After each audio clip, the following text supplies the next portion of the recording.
Assalamualaikum warahmatullahi wabarakatuh.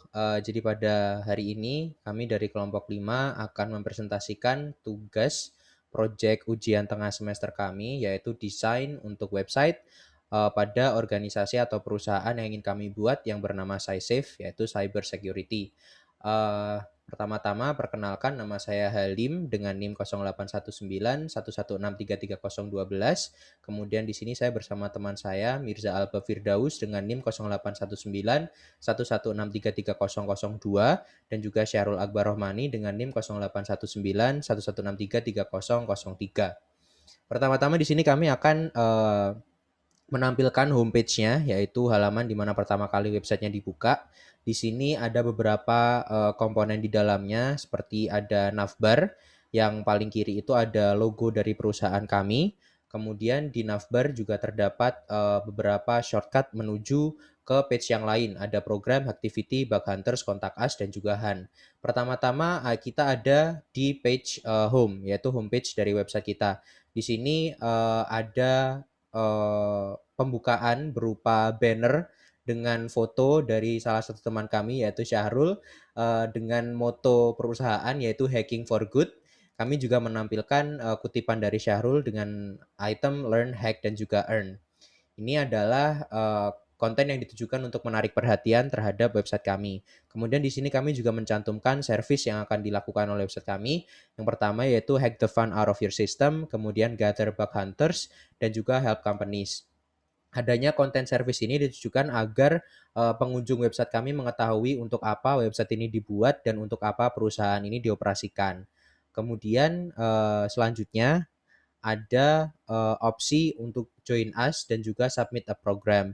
Join us ini adalah pilihan yang ditampilkan atau digunakan untuk user ketika mereka ingin menjadi salah satu bug hunter, yaitu orang yang akan mencari bug di dalam website kami atau mencari bug di dalam program-program yang dicantumkan di dalam website kami. Kemudian submit a program ini adalah digunakan bagi perusahaan yang ingin mencantumkan perusahaan mereka agar bisa dites dan juga dicari bug-nya oleh teman-teman yang sudah mendaftar sebagai bug hunter. Oke, kita balik ke atas lagi. Berikutnya ada page programs. Nah, setelah kita menggunakan navigasi dari navbar, di sini kita bisa melihat program-program yang ada di dalam layanan kami. Di sini ada Tokopedia dan Bounty program yang lain. Kemudian ada informasi mengenai reportnya, ada launchingnya tanggal berapa, waktunya kapan, kemudian bounties minimumnya ada berapa, bounties average-nya ada berapa. Dan juga ada di sebelah kanan itu, do you want to get a test, itu digunakan untuk promosi. Oke, berikutnya ada navigasi activity. Kita akan menuju ke page activity, yaitu page yang digunakan untuk menampilkan aktivitas atau kegiatan di dalam website kami. Di sini salah satu contohnya ada there is some critical bug in Tokopedia homepage yang dilaporkan oleh Syahrul Akbar kepada Tokopedia. Kemudian berikutnya ada bug hunters. Bug hunters ini adalah halaman yang menampilkan orang-orang atau bug hunters yang ada dalam website kami. Di sini ada Mr. Handsome dengan ada informasi berupa keahliannya seperti web applications, mobile application, dan juga desktop application, berapa kali dia melakukan testing, reputasinya, signalnya, dan juga impact-nya dia. Kemudian kalau kita melihat ke profilnya lewat username-nya, di sini bisa dilihat lebih jelas mengenai prestasi dari Mr. Handsome ini sebagai contoh. Dia itu sudah mengikuti beberapa activity, kemudian juga sudah mendapatkan beberapa ucapan terima kasih berupa thanks. Di sebelah kiri juga ada bagian testimonials di mana kita bisa melihat testimoni atau hasil kerja dari Mr. Handsome untuk beberapa perusahaan. Di sini kami mencantumkan 3 contoh perusahaan. Ada juga statistiknya, 4 vulnerabilities found, dan juga 2 kali thanks. Kemudian ada link menuju sosial medianya dia. Dan juga overview secara keseluruhan mengenai prestasinya selama menjadi bug hunter. Kemudian kembali ke page bug hunter lagi. Nah, itu tadi adalah bug hunters secara list dan juga bug hunters secara detail. Kemudian masuk kepada kontak us, ini adalah page yang digunakan untuk user menyampaikan permasalahan mereka ataupun mengajukan program yang ingin mereka tampilkan di website kami. Kemudian kita kembali ke SciSafe, ke homepage-nya. Seperti yang sudah saya sampaikan tadi, di bagian paling bawah ada menu atau ada link untuk teman-teman yang ingin mendaftar sebagai bug hunter, yaitu HUN. Kita langsung menuju ke page HUN. Nah, ini adalah page yang ditujukan untuk login bagi teman-teman yang sudah memiliki akun bug hunter. Bisa juga diakses melalui navigation bar di sebelah pojok kanan atas. Tapi kali ini kita akan lewat homepage saja. Kemudian bagi teman-teman yang sudah punya akun bisa langsung login, tapi kalau belum punya akun, kita membuat akun dulu di create new account. Dan seperti ini tampilannya, yaitu ada name, username, email, dan password.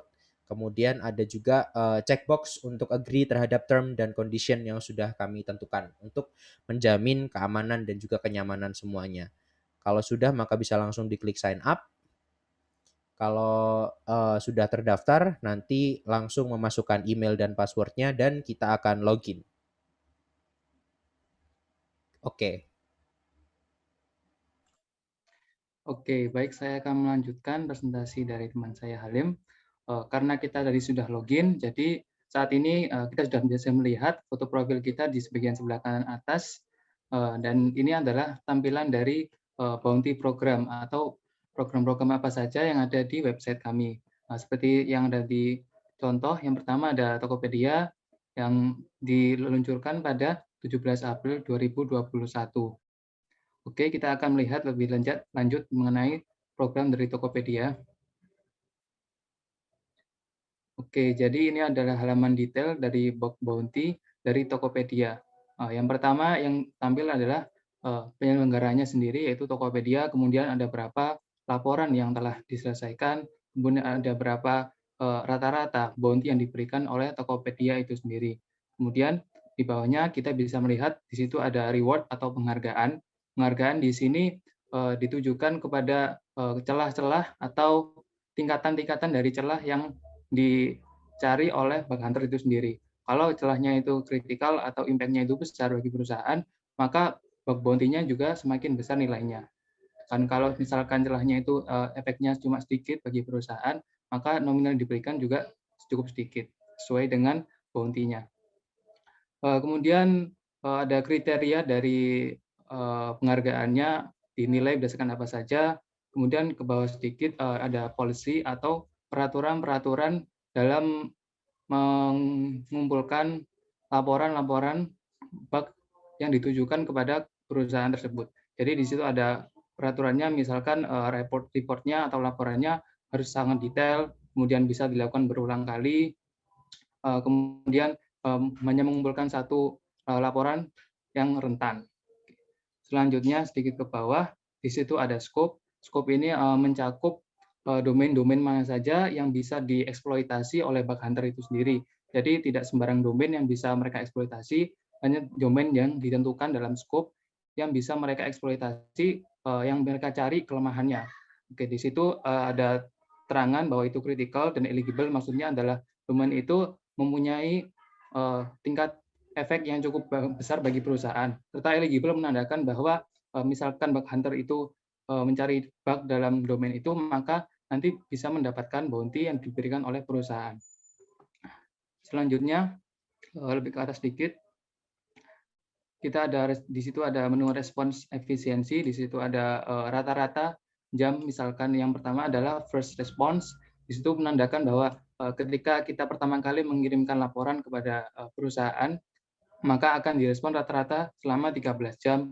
Kemudian 18 jam itu ada report rata-rata untuk prosesnya, apakah ataukah diterima, ditolak, atau bagaimana, terserah dari perusahaannya.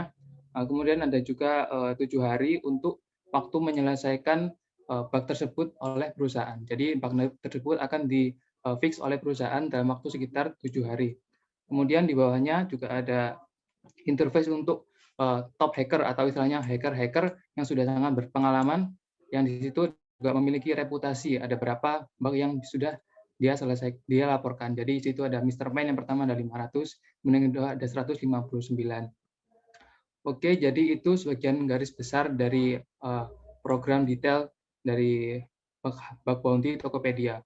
Selanjutnya, jika misalkan bug hunter tadi ingin mensubmit laporan mereka, maka bisa mengklik tombol submit report yang ada di bagian atas. Oke, setelah kita klik submit report, di sini kita akan menuju interface di mana di situ dijelaskan judulnya apa yang bug yang ingin dilaporkan oleh bug hunter tersebut. Jadi di situ ada judulnya apa saja, kemudian deskripsinya, kemudian ada rangkumannya, ataupun setelah itu ada langkah-langkah yang harus dilakukan oleh perusahaan tersebut untuk menguji bug atau laporan yang telah disampaikan oleh bug hunter. Apabila semua datanya sudah dilengkapi oleh bug hunter, maka bisa mengklik tombol submit report yang terletak di bagian bawah. Oke, setelah klik submit report, menunggu beberapa jam untuk direspons, kita bisa mengecek perkembangannya melalui menu inbox. Di sini adalah untuk pesan antara kita berkomunikasi dengan perusahaan yang mengadakan bug bounty. Jadi di sini sebagai contoh, tadi ada Tokopedia, dan di sini kita mengirimkan tadi cara-caranya untuk mengeksploitasi bug tersebut. Ada langkah-langkahnya 1, 2, 3, 4, kemudian ada efeknya bagaimana misalkan bug tersebut tidak ditangani. Oke, setelah kita masuk ke inbox, selanjutnya kita kembali ke navbar program. Di sini terdapat lonceng di sebelah kiri foto profil. Lonceng ini adalah untuk memeriksa apakah ada notifikasi baru atau misalkan kita mendapatkan pesan baru dari perusahaan. Nah, seperti ini contoh dari notifikasinya. Kemudian jika kita bertindak sebagai company atau perusahaan yang ingin mengajukan adanya bounty program, maka kita bisa meng-create new program dengan klik tombol klik new program. Oke, kemudian kita akan diarahkan menuju ke halaman kontak us. Di sini kita akan diminta untuk mengisi data-data nama, kemudian email, kemudian nama perusahaan, dan apa alasannya mengontak kita. Setelah semuanya lengkap, bisa langsung klik tombol submit. Nah, kemudian setelah semua data lengkap dan akan menuju ke halaman konfirmasi. Jadi di sini kita akan memverifikasi apakah kontak tadi sudah valid dan sesuai dengan prosedur yang berlaku. Apabila sudah dirasa, maka klik tombol kerja. Oke. Selanjutnya kita di sini menganggap kalau request tadi sudah diterima oleh SciSafe, perusahaan kita. Nah, apa yang didapat oleh company tadi? Pertama, kami dari SciSafe akan mendaftarkan program tadi lewat platform kami. Kami memberikan beberapa field atau form yang perlu diisi oleh perusahaan tersebut. Contohnya ada foto profil, foto logo dari perusahaan, ada nama, ada website, dan ada tentang latar belakang. Terus ada menu employee management. Jadi setiap perusahaan yang mendaftar ke platform kami, itu dia memiliki kemampuan untuk menginvite employee-nya untuk mengatur programnya di dalam platform kami.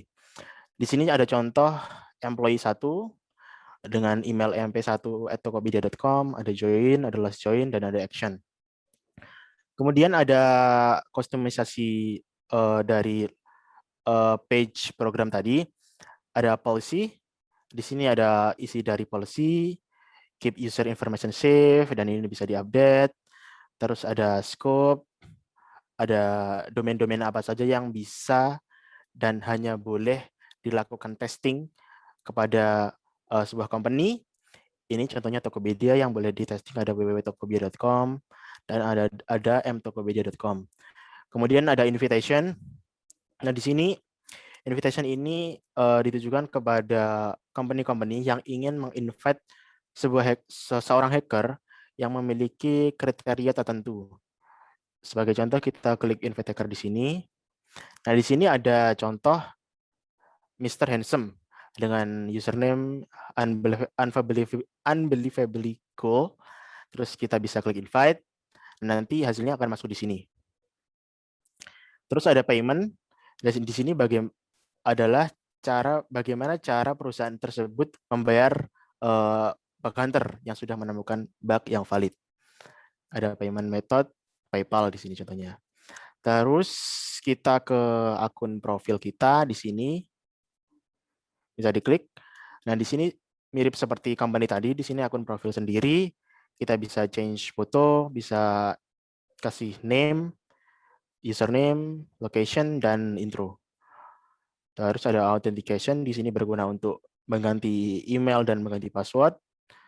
Terus ada payout reference, mau berapa lama reward yang akan diberikan. Contohnya bisa daily, jadi ketika perusahaan hari itu juga membayar hacker, dan hari itu juga reward akan cair. Kemudian ada monthly, jadi bisa cair setiap tanggal 28. Di sini payout methodnya ada lumayan banyak, ada 3, ada bank transfer, ada Coinbase, ada PayPal, dan tentunya bisa ditambahkan sesuai keinginan hacker tersebut.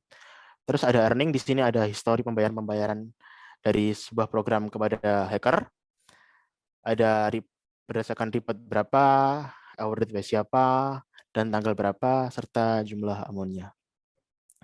Sekian dari kelompok kami. Ada kurang lebihnya, mohon maaf. Wassalamualaikum warahmatullahi wabarakatuh.